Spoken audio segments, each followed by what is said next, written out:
আপনার যত সম্পদ আছে সবচেয়ে শ্রেষ্ঠ সম্পদ কোনটা? সোনা, রূপা, গাছগাছালি, জমি জমা? কখনো না।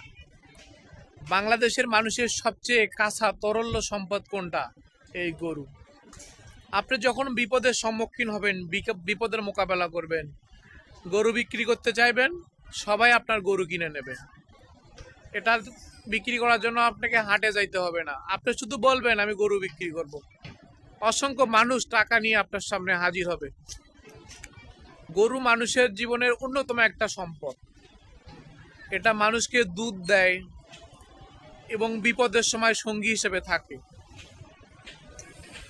গরু প্রত্যেকটা মানুষের কাছে একটা অন্যরকম একটা ব্যাপার স্যাপার। নিজের সন্তান যেমন বিপদের সময় পাশে এসে দাঁড়ায়, একটা গরুকে লালন পালন করলে ঠিক একইভাবে বিপদের সময় পাওয়া যায়।